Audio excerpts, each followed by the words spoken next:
2 4 5 বছর 10 বছর আপনি অনায়াসেই এটা দিয়ে ইনকাম করতে পারেন। ঠিক আছে?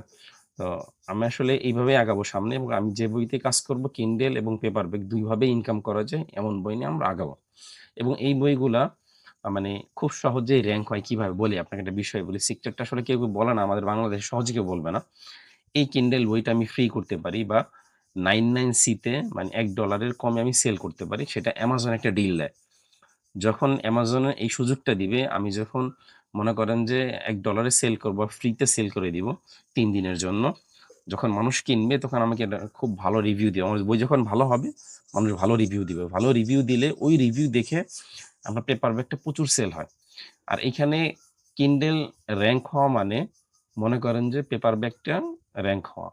একসাথে আমার ২ টা র‍্যাংক হইতেছে, আমি একসাথে ২ টা থেকে ইনকাম আসতেছে আমার।